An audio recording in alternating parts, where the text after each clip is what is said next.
విషయాల్లో ఇతరులకు మాదిరికరంగా వెలుగుకరంగా మిగలాలి. స్తోత్రం కలుగును గాక.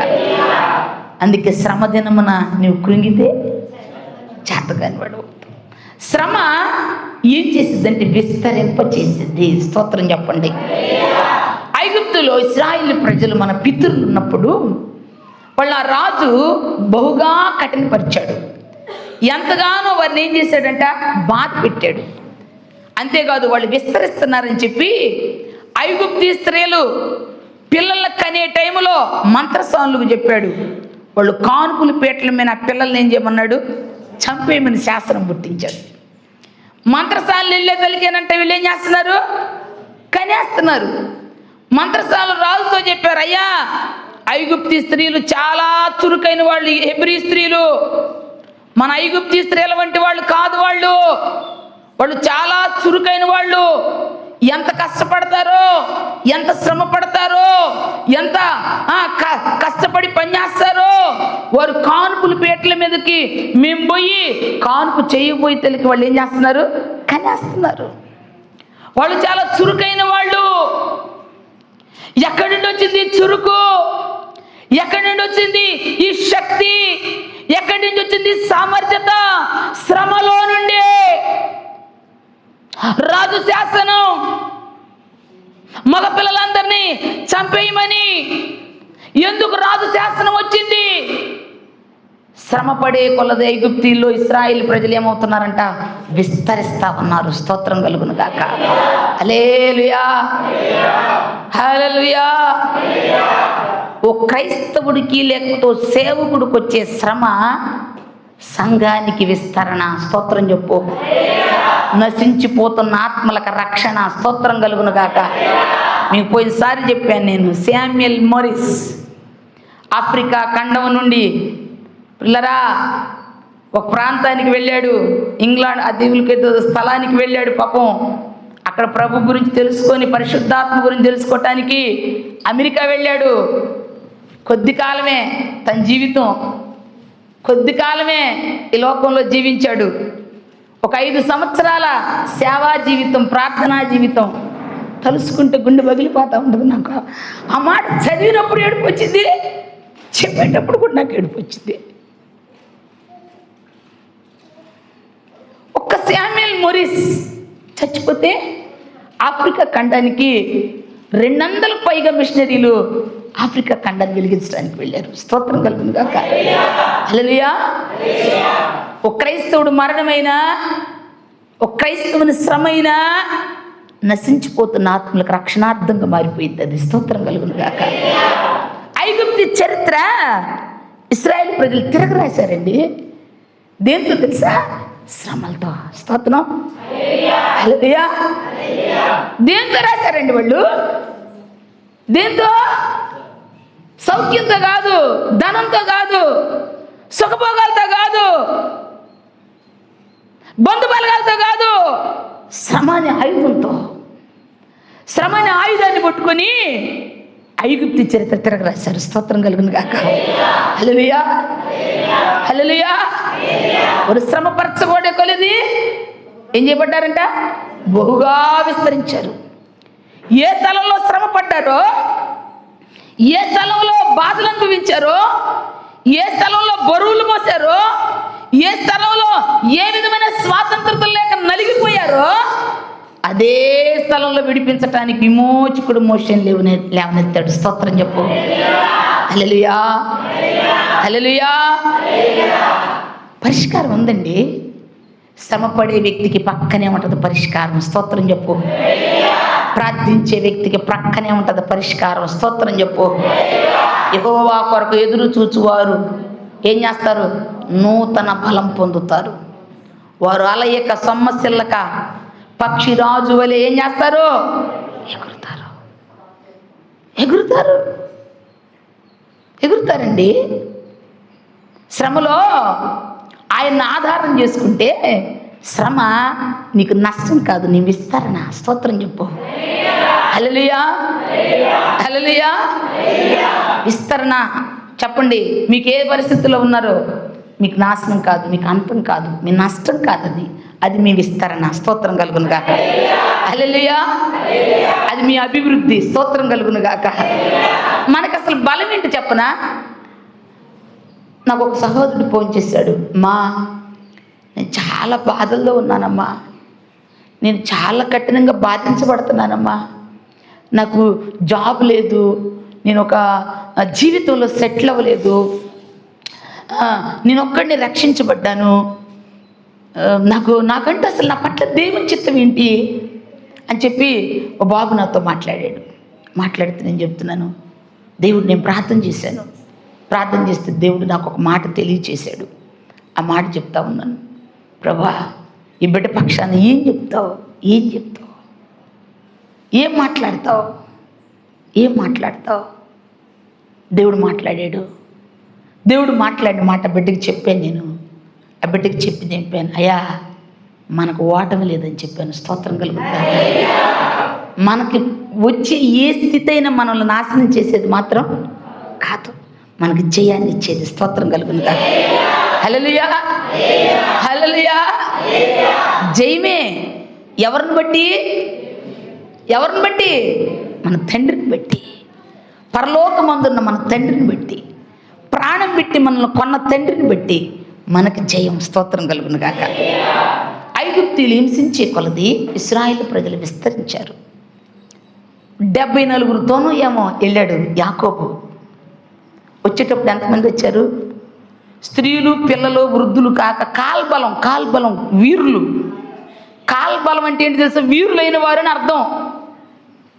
కాల్బలం ఎంతమంది? 6 లక్షల మంది కాల్బలంతో వచ్చాడండి. దేవుడు ఎంత గొప్పవాడు. ఏ విధంతో వచ్చాడండి? ఐగుప్తు నుంచి వచ్చేటప్పుడు ఎలాగ వచ్చాడు? పిరికొళ్ళకి వచ్చారా, చేతగానోళ్ళకి వచ్చారా, దొంగోళ్ళకి వచ్చారా, దొడ్డుదారినవని వచ్చారా? ఎలా వచ్చారు? రాజు ఎదుట మగస్త్రీ కలిగిన వాళ్ళని నిలబడి సవాల్ చేసి వచ్చారండి. ఐగుప్తు దేశానికి యెహోవాయే దేవుడని నిరూపించేటట్టు చూపించి వచ్చారండి వాళ్ళు. వాళ్ళకి శ్రమకు ఆధారమైన వాడు నరుడు కాదు. ఆయన కనుగుడ్లు ముట్టితే, తన ప్రజల జోలికి వస్తే ఆయన కనుగుడ్లు ముట్టినట్లని తీర్పు తీర్చే దేవుడు కట్టుకుని వచ్చారండి వాళ్ళు.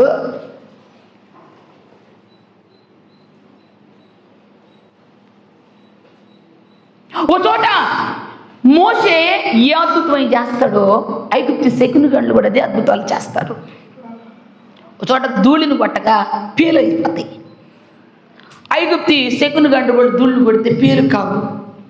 వాళ్ళు అంటారు ఇది దేవుని శక్తి కానీ మానవ శక్తి కాదంటారు. స్తోత్రం కలుగును కాక. అసలు ఈ మాట నన్ను ఎంత బలపరిచిందంటే అంత బలపరిచింది. దేవుని శక్తి కానీ మానవ శక్తి కాదు. ఆడ కింద పుట్టినట్లు రాయబడింది దేవుని వ్రేలు. ఓ ఫరో రాజా, ఓ ఐగుప్తీయులారా, ఓ శకునగాండ్రారా, వీళ్ళ పక్షాన పనిచేస్తుంది ఏంటో తెలుసా? దేవుని వ్రేలు. నువ్వేదో వాళ్ళు కష్టపడుతున్నారు, వాళ్ళు ఏదో వెట్టి పనులు చేస్తున్నారు, వారు ఏదోలే బాధ పెడితే శ్రమ పెడితే పోకుండా ఉంటారు అని అనుకుంటున్నావేమో. వారికి తోడైందేంటో తెలుసా? దేవుని వ్రేలు. స్తోత్రం చెప్పు, గట్టిగా చెప్పు. మనసారి నమ్ముతున్నా నేను. ఆయన వ్రేలే, ఆయన వ్రేలే, ఆయన వ్రేలే బ్రతికిస్తుంది, బలపరుస్తుంది, నిలబెడుతుంది, ఘనపరుస్తుంది. స్తోత్రం కలుగును గాక. హల్లెలూయా. గొప్ప గొప్ప అద్భుతాలు చేశాడు దేవుడు. చెట్ట చివరి అద్భుతం, ఐగుప్తు తొలుచులంతా మార్చి పస్కా బలితో ఆ రక్తపడ్డ నిలువు కొమ్ములకై గషోను ప్రాంతంలో ఇశ్రాయేలు వేసుకోమని చెప్పాడు. ఐగుప్తు మొత్తానికి మరణ శాసనాన్ని రాశాడు ఆయన తొలుచులకి. పలుసార్లు అన్నాడు నేను పాపం చేశాను, మోషే నా కోసం ప్రార్థన చేయి, మీ దేవుడు గొప్పవాడు, మీ దేవునికి ఎదురు తిరిగానని చెప్పాడు. భయపడిపోయాడు. చరిత్రకు మిగిలిపోయేటట్లుగా శ్రమపడిన వారి ఎడల ఆయన నిలబడ్డాడు. స్తోత్రం కలుగును గాక. హల్లెలూయా, హల్లెలూయా. శ్రమపడే వారి ఎడల ఆయన నిలబడతాడు, నిలుస్తాడు. ఆయన తన ప్రజల పక్షాన ఆయన దేవుడై ఉన్నాడని చూపించుకుంటాడు. స్తోత్రం కలుగును గాక. హల్లెలూయా, హల్లెలూయా. చూడండి ప్రియులారా, పరిశుద్ధ గ్రంథంలో మనం అపోస్తల కార్యముల గ్రంథం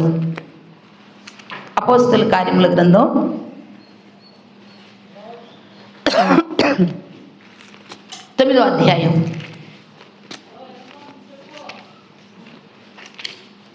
అపోస్తల కార్యముల గ్రంథం 9వ అధ్యాయం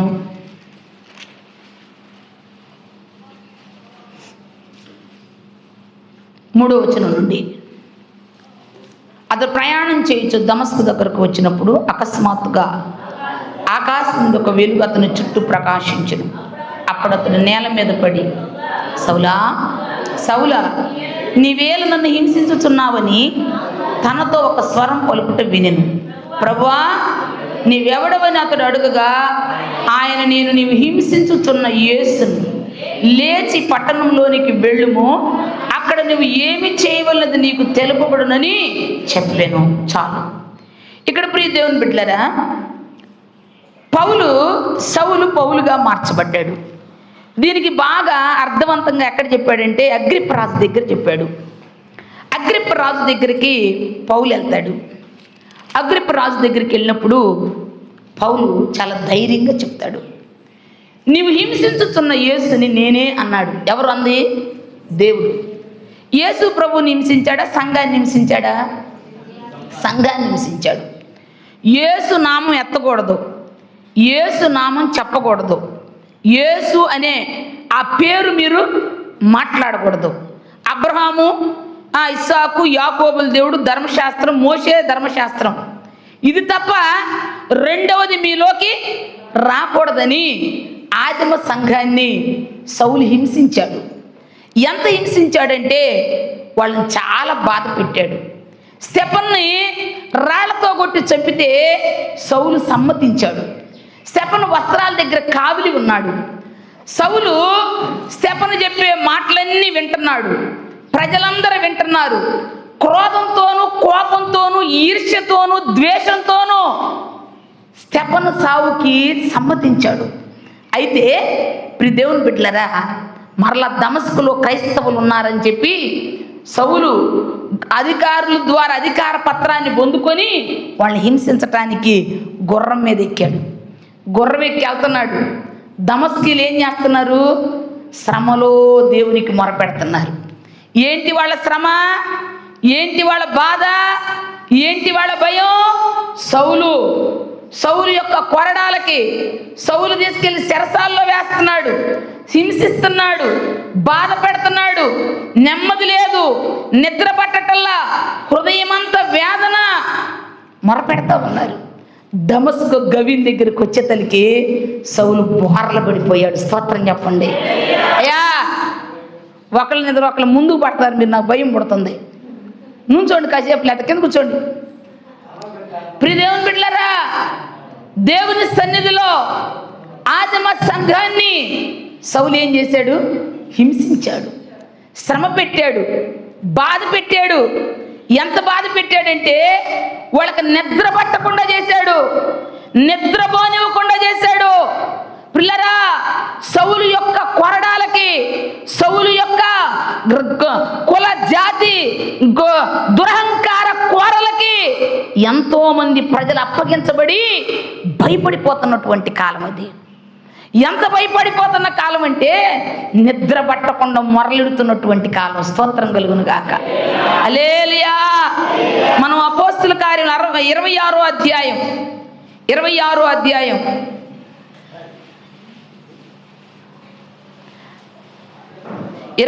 అధ్యాయంలో అగ్రిప్ప రాజు దగ్గర పౌలు ఉన్నాడు. అగ్రిప్ప రాజు దగ్గర ఎందుకున్నాడంటే సౌలు దేవుడు పట్టుకున్నాడు, పౌలుగా మార్చాడు, పొరలు రాలిపాడు, పాప క్షమాపణ పొందాడు. దేవుని సన్నిధిలో పిల్లరా ఖైదీలో ఉన్నాడు పౌలు. పౌలు ఖైదీలో ఉంటే ఫేస్తు, అగ్రిప్పరాజు కొందరు యొక్క అధికారుల క్రింద పౌలు తీర్పు తీర్చబడుతున్నాడు. ఈ తీర్పు తీర్చబడే సమయంలో పౌల్ని ఎక్కడ తీసుకెళ్లారంటే అగ్రిప్పరాజు దగ్గరికి తీసుకెళ్లారు. అగ్రిప్పరాజు దగ్గరకు, అయ్యా నీ సమస్య ఏందో రాజు, పెద్ద రాజు వచ్చాడు, ఆయనకు చెప్పుకో, నీకు విడుదలిస్తారు అని చెప్పారు. అగ్రిప్పరాజు దగ్గరికి వెళ్ళి సౌలు అంటాడు, అయ్యా నాకు ప్రాణభిక్ష పెట్టు, నేను ఏ నేరం చేయలేదు, ఏ తప్పు చేయలేదు, నన్ను విడిపించు, ఈ ఖైదీలోకి నేను పాత్రుడు కాదు, ఈ ఖైదీలో పడి మరణశిక్ష పొంది అంత నేరం నేను ఏం చేయలేదు అని చెప్పుకోమన్నారు వాళ్ళు. అని చెప్పుకోమంటే పౌలు ఏం చెబుతున్నాడు తెలుసా? 26వ అధ్యాయం 12వ వచనం, అందునిమిత్తం నేను ప్రధాన యాజకుల చేత అధికారమును ఆజ్ఞ పొంది దమస్కునకు పోవుచుండగా, రాజా, ఏ రాజా? అగ్రిప్ప రాజా, మధ్యాహ్న కాలమందు నా చుట్టూను, నాతో కూడా వచ్చిన వారి చుట్టూను ఆకాశము నుండి సూర్య తేజస్సు కంటే మిక్కిలి ప్రకాశమానమైన ఒక వెలుగు త్రోవలో ప్రకాశించుట చూచి తిని, మేమందరమును నేలబడినప్పుడు, సౌలా సౌలా నన్నెందుకు హింసించుతున్నావు, మునికోలలకు ఎదురుతొనుట నీకు కష్టమని హెబ్రీ భాషలో ఒక స్వరం నాతో చెప్పలుగుట వింటిని. స్తోత్రం చెప్పండి. నీవు హింసించుతున్న యేసుని ఎవరంట? ఈ మాటకు అర్థం చెబుతా నేను. నువ్వు హింస పొందుతున్నావంటే నువ్వు కాదు, నీలో ఉన్న ప్రభు పొందుతున్నాడు. స్తోత్రం కలుగును గాక. హల్లెలూయా. నువ్వు బాధించబడుతున్నావంటే నువ్వు కాదు బాధించబడుతుంది, నీలో ఉన్న నా తండ్రి బాధించబడుతున్నాడు. స్తోత్రం కలుగును గాక. మీకు చాలాసార్లు చెప్పాను ఈ విషయం. ఒక ఆవిడ, ఒక స్త్రీ రక్షించబడింది. ఆమె భారత నాస్తికుడు, దేవుడంటే తెలియదు, వివాహమైంది. ఆయన చెప్పాడు, అమ్మాయి నీ అన్ని విధానాలు నాకు బాగానే ఉన్నాయి, ప్రార్థనకి వెళ్తే మాత్రం ఒప్పుకోను, ఆ ప్రార్థన మాట నీ నోట వింటే మాత్రం ఊరుకోను, నీకేం కావాలంటే చేస్తా, నీకు ఎక్కడ తీసుకెళ్ళాలంటే అక్కడ తీసుకెళ్తా, సినిమాకి కావాలంటే సినిమాకి, ఎక్కడ తీసుకెళ్తే అక్కడ తీసుకెళ్తా అని అడిగాడంట. ఆమె అందయ్యా నేను సినిమాలకు పోను, నేను ఎక్కడికి వెళ్ళను, నువ్వు చెప్పినట్టు సరే వెళ్ళలే అయ్యా ప్రార్థనకు అందంట. ఎప్పుడో దొంగసాటుగా కాస్త ఇంట్లో ప్రార్థన చేసుకుంటా ఉంటుంది. కనిపెట్టున్నాడు. ఓ రోజంటే అసలు ఈ విషయం కనుక్కుందామని, నేను ఊరికి వెళ్తున్నాను, 3 రోజుల దాకా రాను, జాగ్రత్త అని చెప్పి వెళ్ళాడంట. రేపొద్దున ఆదివారం అనగా శనివారం పూట వెళ్ళాడు. శనివారం పూట వెళ్ళగానే ఒక భలే సంతోషం వేసింది.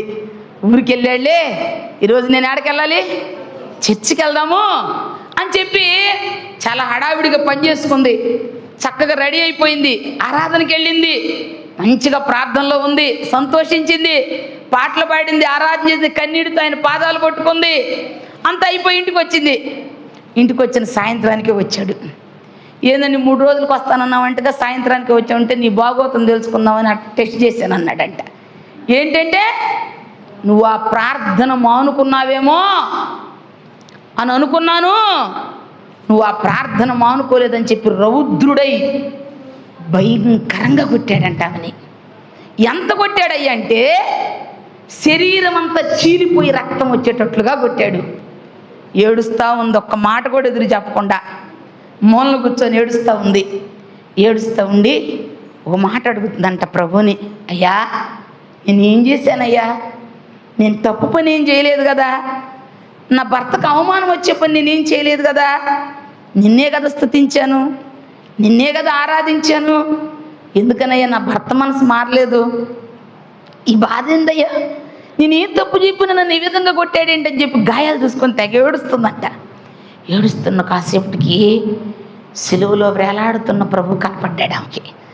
ఆమె కనపడి అంటున్నాడు, నా కుమారి నిన్ను కొట్టాడు అనుకుంటున్నావా, ఈగు గాయాలు, నిన్ను కొట్టే ప్రతి దెబ్బ నన్ను కొట్టాడు, నిన్ను కొట్టే ప్రతి దెబ్బ ఎవరు కొట్టాడు, నన్ను కొట్టాడు. ఇగో చూడు, ఆమెకి ఎక్కడైతే దెబ్బలు తగిలినాయో ప్రభు కూడా అక్కడే దెబ్బలు తగిలినాయి అంట. అది చూసి ఇంకా ఏడటం ప్రారంభించిందంట, అయ్యా నాకింత దగ్గరగా ఉన్నావా, నువ్వు నాలో ఇంత దగ్గరగా ఉన్నావా, నేను ఇప్పుడు దాకా ఏదో అనుకున్నాను, నువ్వు ఎంతో దూరంగా ఉన్నాను అనుకున్నాను, నాకు ఇంత దగ్గరగా ఉన్నావా నువ్వు? నాకు నువ్వే కావాలి. చావైనా రేవైనా, బతుకైనా చావైనా నాకు నువ్వే కావాలి. ఇంకా తన విశ్వాసాన్ని బలపరుచుకుంది. స్తోత్రం కలుగునుగా. హల్లెలూయా, హల్లెలూయా. విశ్వాసాన్ని బలపరుచుకుని నమ్మకంగా దేవుళ్ళ రహస్య ప్రార్థనలో ఉన్నావిడ కొద్ది దినాలుగా తన భర్త మార్పు చెంది రక్షణ పొంది దేవుని పనికి పిలువబడ్డాడు. దేవుని పిలువబడ్డాడు. శ్రమ అయ్యా, నీ హింస నువ్వు పొందట్లా, నీ స్థానంలో ఆయన పొందుతున్నాడు. స్తోత్రం కలుగును గాక. ఇది నమ్మితే మీరు అందరూ చప్పట్లు కొట్టండి.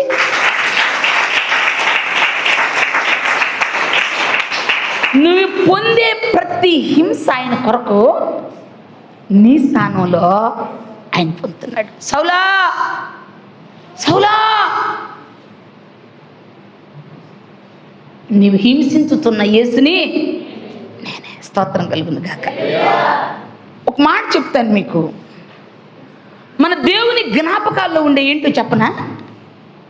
నీ ధనం కాదు, నీ బలగం కాదు, నీ నీ నీ విలువలు కాదు, నీ గొప్పతనాలు కాదు, నీ టాలెంట్స్ కాదు, నీ శ్రమ.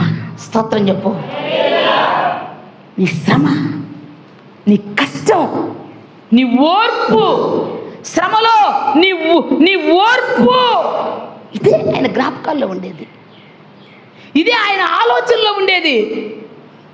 గుడ్డెది చేలో పడినట్టు ఎక్కడ పడితే అక్కడ తొందరగా అజ్ఞానాల్లాగా జ్ఞానం లేని పనులు మనం చేయకూడదు.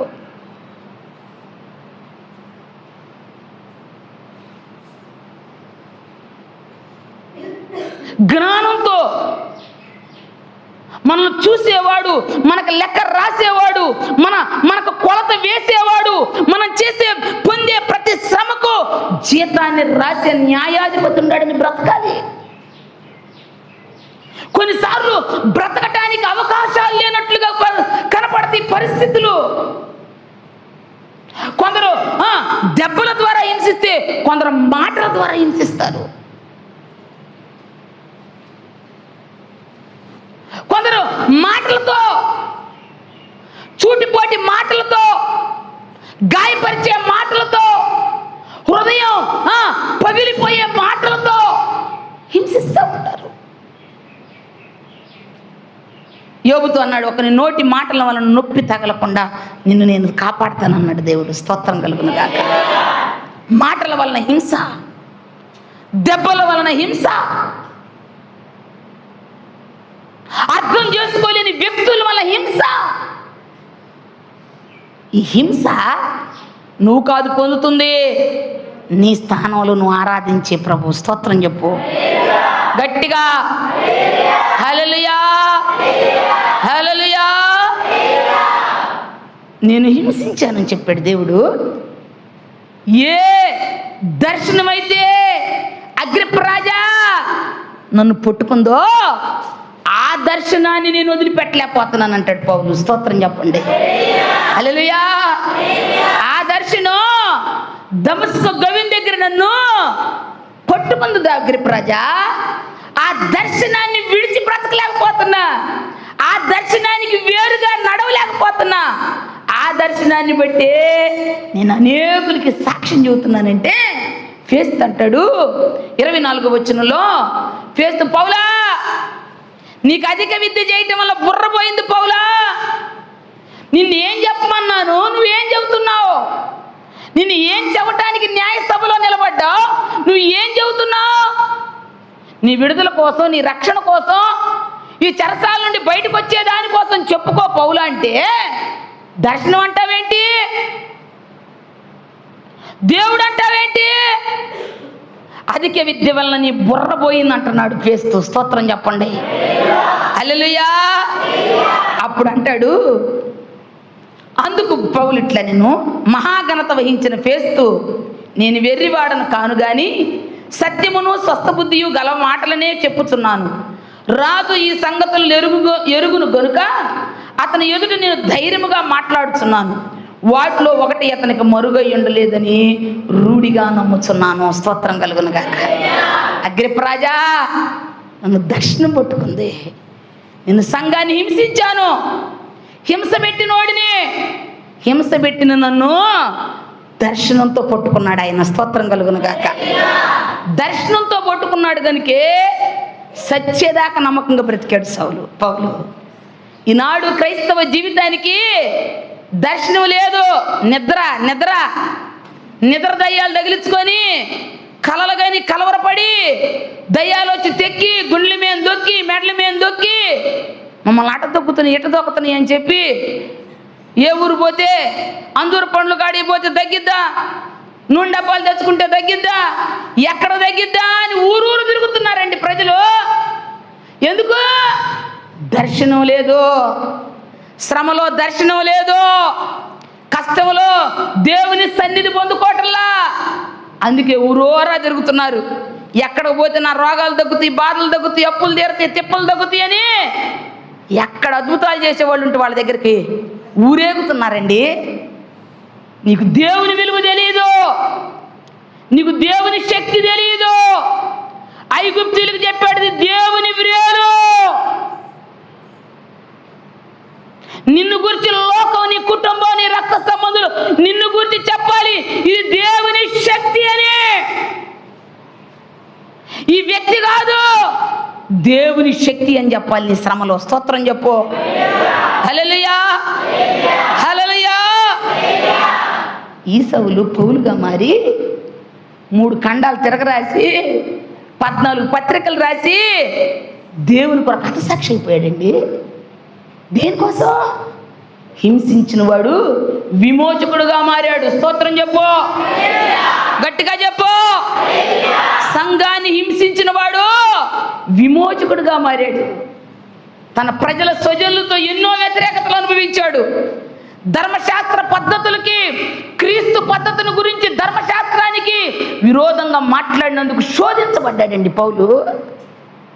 276 ఓడలో ఉంటే ఆ ఓడలో 276 తుఫాను వలన అలా బ్రద్దలైపోయి ఓడ ముక్క చెక్కలైపోయే సమయంలో అంటాడు, అయ్యలారా నేను ఎవని వాడునో, నేను ఎవరిని సేవించుతున్నానో ఆ దేవుడు గత రాత్రి నాతో మాట్లాడాడు. స్తోత్రం చెప్పండి. హల్లెలూయా. పౌలా, ఈ ఓడలో 276లో ఒక్కని తల వెంట్ర కూడా నేల రాలదని చెప్పాడు ఆ దేవుడు అని చెప్పాడు. స్తోత్రం కలుగుతుందా. పరిస్థితులు ఎలాంటి? తుఫానండి. 14 రోజులు సూర్యుడు వెలుగు లేదు, చంద్రుడు వెలుగు లేదు.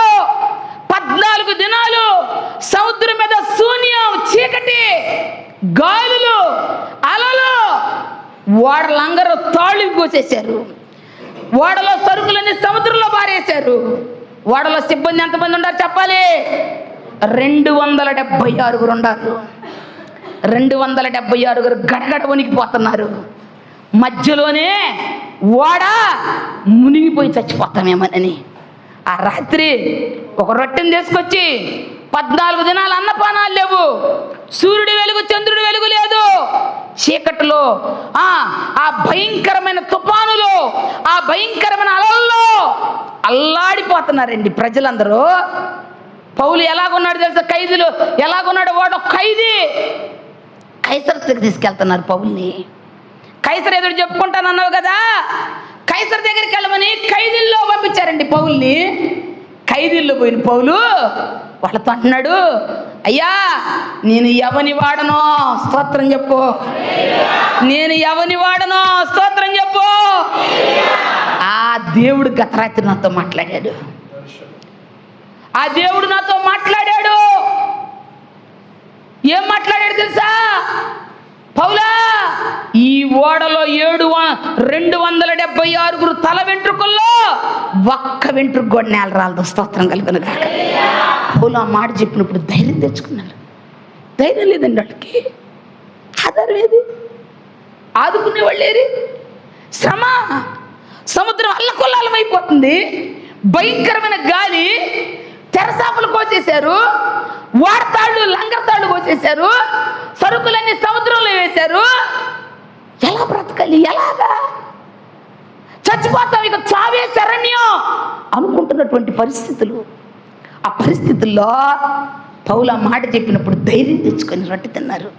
తిన్న తర్వాత ఏమైంది తెలుసా?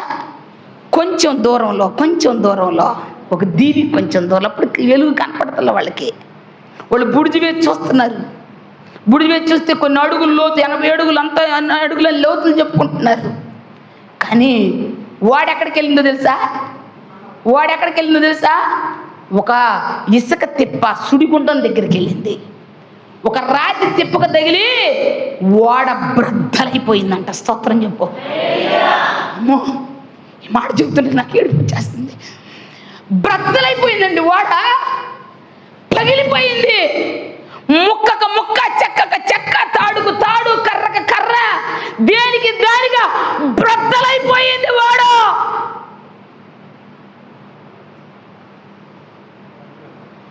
బ్రద్దలైపోయిన వాడలో చెక్క పట్టుకొని, ముక్క పట్టుకొని, తాడు పట్టుకొని, కర్ర పట్టుకొని మెలితే దీపానికి వెళ్ళారు. స్తోత్రం చెప్పు. చప్పట్లు కొడుతూ స్తోత్రం చెప్పు.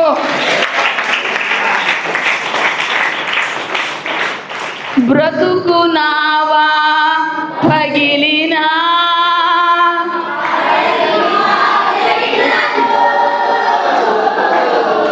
అలలు ముంచి ఆశలు, బ్రతుకునావా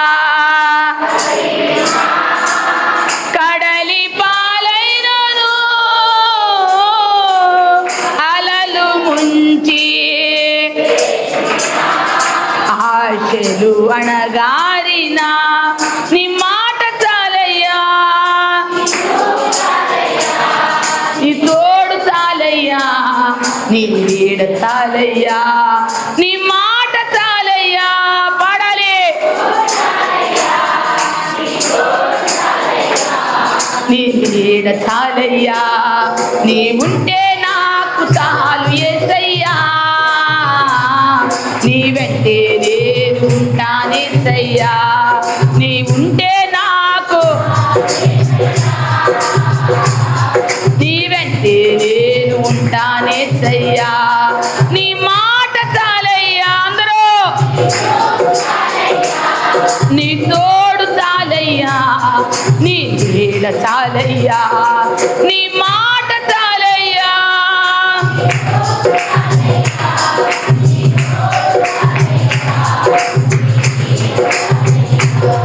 నీ ఉంటే నాకు, నీ వెంటే నేను ఉంటానేసయ్యా. హల్లెలూయా. బ్రతుకునావ పగిలిపోయినా, కడలి పాలైపోయినా, ఏమైపోయినా, కొన్నిసార్లు బ్రతుకునావ పగిలిపోయిన అనుభవాలు వస్తాయి మన జీవితాల్లో. ఎంత కష్టం చేసినా నష్టమైపోవటం, అవసరమైతే ఉన్నవి మొత్తం అమ్ముకొని పోవటం, అవసరమైతే కొన్నిసార్లు లోకంలో గేలి చేయబట్టం, అవమానించబట్టం, ఇవన్నీ ఎదురుపడతాయి. కానీ అంత మాత్రం కాదు. స్తోత్రం చెప్పు. హల్లెలూయా.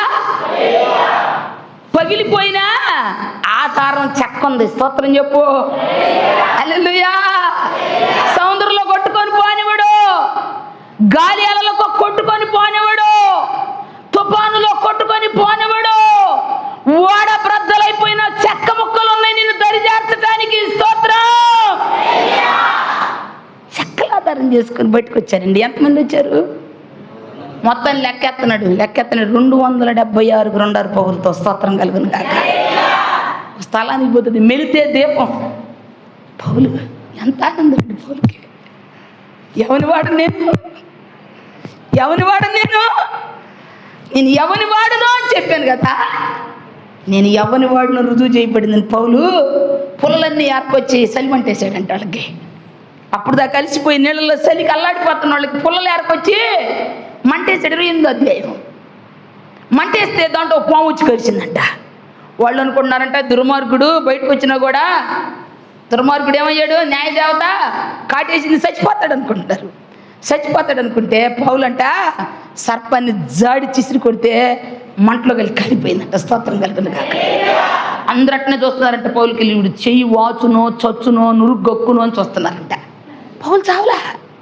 పౌలు చావుపోతలకి వాళ్ళు అంటారంట, ఇప్పుడు దాకేమో న్యాయమాతలను వదలలేదు, కరిసింది అన్నోళ్ళు అంటారు, మన మధ్య దేవత వచ్చాడు అంటున్నారు. స్తోత్రం కలుగును గాక.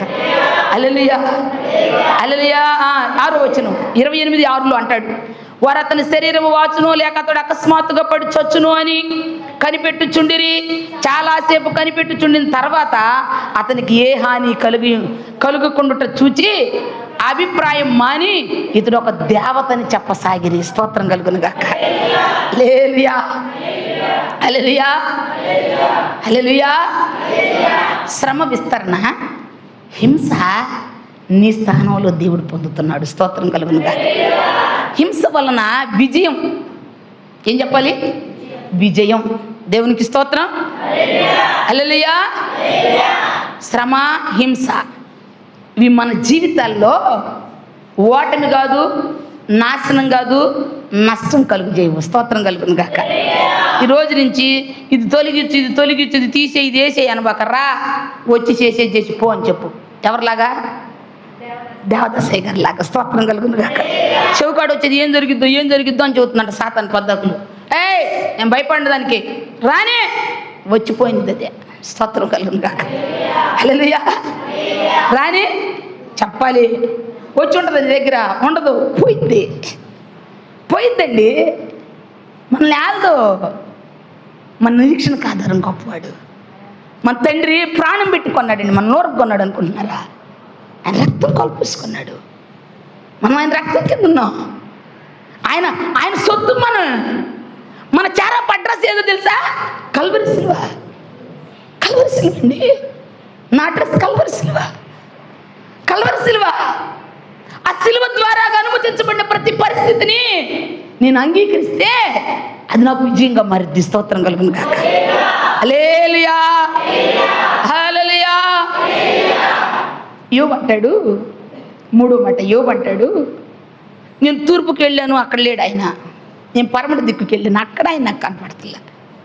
ఉత్తర దిక్కుకి వెళ్ళా కనపడతలే, దక్షిణానికి వెళ్ళా కనపడతలే. నేను ఎదుగుతున్నాను కానీ చెప్పాలి ఆయన నాకు చెప్పాలి. మీకు అమ్మా బాగా సీరియస్గా నిద్రపోతున్నట్టున్నారు. మీరు నిద్రపోతున్నారు, మెలుకుతూ ఉన్నారా? ఈరోజు దేవుడు నాతో మాట్లాడుతున్నాడు అన్న నిశ్చయిత మీకు ఎవరైనా కలిగి ఉంటే దేవుని స్తోత్రం చెప్పండి. నాకు కాదమ్మా, నాకేం అర్థం కావట్లేదంటే దానికి అల్లి చెప్పొచ్చు. నాకు అర్థం కావట్లేదు, ఇది నాకు కాదులే, నేను అన్ని హ్యాపీనెస్గా ఉన్నాను అని చెప్పి నువ్వు అల్లి చెప్పొచ్చు. దేవుడు ఒక మాట ఆయన మనలోకి తీసుకొచ్చాడంటే నీ గురించి ఆయన భారం కలిగి ఉన్నాడని అర్థం. స్తోత్రం కలుగును గాక. హల్లెలూయా. నీ గురించి ఆయన తలంచుకుంటున్నాడని అర్థం. స్తోత్రం కలుగును గాక. నీ గురించి ఆయన పట్టించుకుంటున్నాడని అర్థం. నీ గురించి ఆయన శ్రద్ధ కలిగి ఉన్నాడు. నీ స్థితిని ఆయన మాట్లాడుతున్నాడంటే నీ మీద ఆయన శ్రద్ధ నిలిపాడని అర్థం. స్తోత్రం చెప్పు. హల్లెలూయా. ఈ మాట చదువుకొని ముగించుకుందాం. యోబు గ్రంథం 23వ అధ్యాయం 8వ వచనం. నేను తూర్పు దిశకు వెళ్ళినను ఆయన అచ్చట్లేడు, పడమటి దిశకు వెళ్ళినను ఆయన నాకు కనపడతలే. ఆయన పనులు జరిగించి ఉత్తర దిశకు పోయినను ఆయన నాకు కానొచ్చట్లేదు. దక్షిణ దిక్కు ఆయన ముఖం త్రిప్పుకొని ఉన్నాడు, నేను ఆయనకు కనుగొనలేను. ఈ మాటేనండి. తర్వాత చెప్తాను కిందది. నేను వెతుకుతున్నాను, నా శ్రమలో, నా కష్టంలో, నా వేదనలో ఆయన నాకు దొరకట్లా. ఏమంటున్నాడు? చాలాసార్లు మీరు కష్టాల్లో ఉన్నప్పుడు, లేకపోతే ఇబ్బందుల్లో ఉన్నప్పుడు, శోధనలో ఉన్నప్పుడు దేవుని వెతికితే దొరకనట్లుగా ఉంటుంది. ఎలా ఉంటుంది చెప్పాలి? దేవుడు కూడా నన్ను మర్చిపోయాడు అంటాడు చాలామంది. ఆయన మర్చిపోడు. దేవుడు కూడా నా బాధ గుర్తు రావట్లేదు అంటారు చాలామంది. ఆయన గుర్తుంచుకునేవాడు, మర్చిపోయేవాడు కాదు. మనుషులైతే బాధపడేటప్పుడు వచ్చి అంటారు, అమ్మా బాధపడబాకులు, ఏం కాదులే అంటారు. సాటి వంటి దీన్ని తిక్కట్నే అనగాలంటారు, వాడు తిక్కట్నే అనగాలి అంటారు. ఆయన అట్లా అనడు. బాధను జ్ఞాపకాల్లో పెట్టుకుంటాడు. తగిన సమయం ముందు ఆదరించేవాడు ఆయన. స్తోత్రం చెప్పు. నేను ఏ దిక్కుకు పోయినా నాకు ఆయన కనపడతల్లా. అలాగే నీ వెతకకుండా మాత్రం నేను ఉండను. కింద అంటాడు, నేను నడుచు మార్గం ఆయనకు తెలియను. స్తోత్రం. నేను ఏ దిక్కు పోయినా ఆయన నాకు కనపడకపోయినా, నా కన్నులకు ఆయన దొరకపోయినా, నేను నడవడంతా ఆయనకు తెలుసు. స్తోత్రం చెప్పు. హల్లెలూయా. నేను ఎలా నడుస్తున్నానో నా నడకలు ఆయనకు బాగా తెలుసు. తమ్ముడా, నా నడకలు ఆయనకు బాగా తెలుసు. నేను శోధించబడిన మీదట సువర్ణంలాగా మారుతా. స్తోత్రం. నాకు శోధన ఉంది, శ్రమ ఉంది, అన్నీ పోయినాయి, అన్నీ కోల్పోయాను, అందరిని కోల్పోయాను, భార్య ప్రేమను కోల్పోయాను, బిడ్డలను కోల్పోయాను, ఒక గ్రామంలో సమాజంలో ఒక గొప్పవాడు అన్న యోబు ఒక దరిద్రులాగా మారిపోయిన స్థితి, అన్నీ కోల్పోయాను. నేను ఇవన్నీ వెతకటల్లా నాకు సహాయకుడిని వెతుకుతున్నాను, కానీ ఆయన కూడా నాకు దొరకట్లా. దొరకపోయినందుకు నేను నిరుత్సాహపండు, కానీ నేను వెతుకుతున్న ఆయన నాకు దొరకలేదు, కానీ నా నడకలు ఆయనకు బాగా తెలుసు. స్తోత్రం కలుగును గాక. నేను శోధించబడిన మీదట ఎలా మారుతాను? నన్ను సువర్ణంలాగా చేస్తున్నాడు ఆయన. నన్ను కడుగుతున్నాడు, నన్ను శుద్ధి చేస్తున్నాడు. నా మస్టు మలినం ఏమైనా ఉంటే ఆయన ఏం చేస్తున్నాడు? బాగు చేస్తున్నాడు. కనుక నేను సువర్ణంలాగా మారతా కానీ నాశనం అయిపోను. స్తోత్రం కలుగును గాక. హల్లెలూయా. 42 అధ్యాయంలో దేవుడు సుడిగాల్లో ప్రత్యక్షమై యోబును 2 అంతలుగా ఆశీర్వదించాడు. స్తోత్రం కలుగును గాక. 2 అంతలుగా దీవించాడు. స్తోత్రం కలుగును గాక. కోల్పోయిన 2 అంతలు ఇచ్చాడు ఆయన. స్తోత్రం కలుగును గాక. హల్లెలూయా. 3 విషయాలు చెప్పాను మీకు. శ్రమ విస్తరణకు కారణం. 2, శ్రమ హింస దేనికి కారణం? విజయానికి కారణం. పిల్లరా, 3వదిగా శ్రమ అభివృద్ధికి కారణం. స్తోత్రం చెప్పు. హల్లెలూయా. అభివృద్ధి 2 అంతలు పొందుకున్నాడు. ఎన్ని అంతలు పోయినాయి? 5 జతలు ఎట్లయితే మరలా ఎన్ని ఇచ్చాడు ఆయన? 1000 ఇచ్చాడు. 10 జతలు ఇచ్చాడు. 500 వంటలైతే 1000 ఇచ్చాడు. 200 గాడిదలైతే 500 గాడిదలు ఇచ్చాడు. 2 అంతలుగా ఆశీర్వదించాడు. ఈరోజు ఏ స్థితిగతితో నువ్వు దేవుని దగ్గరకు వచ్చావో, నువ్వు ఖాళీగా వచ్చి ఖాళీగా పోబాక, నీ నిరీక్షణకు ఆధారమైన వాడిని ఆధారం చేసుకొని నీ దుఃఖం, నీ మనోవేదన, నీ చింత, నీ వ్యాకులత, నీ బాధ, నీ వ్యధ, నీ శ్రమ ఆయన పాదాల దగ్గర పెట్టు. ఆయనతో కలిసి చేయి పని, ఆయనతో కలిసి విజయం పొందుతాం. స్తోత్రం చెప్పు. హల్లెలూయా. రోమా ప్రభుత్వం ఆయన ఓడించలేకపోయింది, సాతాను ఆయన ఓడించలేకపోయింది. పిల్లరా, మరణం ఆయన ఓడించలేదు. విజయ వీరుడు, విజయ రాజు, ఆ రాజు పిల్లలమైన మనకి మనం అనుభవించే పరిస్థితులు అంతం, నాశనం, నష్టం కాదు. ఇది విజయానికి, విస్తరణకి, అభివృద్ధికి మనకిచ్చాడు ఈయన. స్తోత్రం కలుగును గాక. నమ్మినులందరూ స్తోత్రం చెప్పండి. నిర్ణయ కాలం వచ్చింది సియోనికి. నిర్ణయ కాలం సియోనికి ఇచ్చాడు ఆయన. ఆ నిర్ణయ కాలం నీ విజయం, ఆ నిర్ణయ కాలం నీ విస్తరణ, ఆ నిర్ణయ కాలమే నీ అభివృద్ధి. స్తోత్రం. హల్లెలూయా. ప్రార్థన చేసుకుందాం అందరం తలలో వచ్చి. మహిమ కలిగిన తండ్రి, స్తుతి సింహాసనాసీనుడా, నీ వందనాలు, స్తోత్రాలు నాయన. ఈ దినం మీరు మాతో మాట్లాడారు. శ్రమ దినమున కృంగిన ఎడల చేతగాని వాని వద్దు అని. మా పితరులు శ్రమలో నిలిచారు, మిమ్మల్ని చూపించారు. ఐగుప్తు దేవుని వ్రేలు, ఇది దేవుని శక్తి అని శ్రమలో విస్తరించి మా పితరులు ఇశ్రాయేలు ప్రజలు, ఐగుప్తి రాజు, ఐగుప్తి దేశం గడగడ వణికిపోయేటట్లు చేశావు తండ్రి. దేవా, ఆదిమ సంఘాన్ని హింసించిన సౌలు పౌలుగా మారి హింసలో తాను హింస పొంది సార్వత్రిక సంఘానికి స్థాపకుడుగా నిలిచాడు నాయన. నా తండ్రి, నా తండ్రి యోబు శోధించబడి శ్రమ అనుభవించి మిమ్మల్ని ఆనుకొని 2 అంతలుగా దీవించబడ్డాడు. మా శ్రమలో కృంగిపోయేవారిగా, చేతగాని వారిగా, బలహీనులుగా, ఈ లోక ఆధారాలు ఎత్తుక్కుంటూ మీకు దూరం అయిపోయేవారిగా ఉండక మీకు దగ్గరై పరిస్థితులు విజయ కార్యాలు చూసేవారిగా నన్ను మమ్మల్ని అందరిని ఆశీర్వదించమని, ఏ దుఃఖంతో, వేదంతో, పగిలిన హృదయంతో, నలిగిన హృదయంతో నీ సన్నిధిలో ఉన్నారు నీ బిడ్డలు. ఓదార్చు నాయన, ఆదరించు నాయన, ధైర్యపరచు నాయన. మీ రక్త ప్రోక్షణ క్రింద ప్రతి పాప, శాప, రోగ కట్లన్నీ యేసు నామములో బంధిస్తున్నాం తండ్రి. విడుదల, విమోచన, రక్షణ, ఆనందం బిడ్డలందరికీ దయచేయమని యేసయ్య దివ్య నామములో అడిగి వేడుకుంటున్నాం తండ్రి. ఆమేన్, ఆమేన్.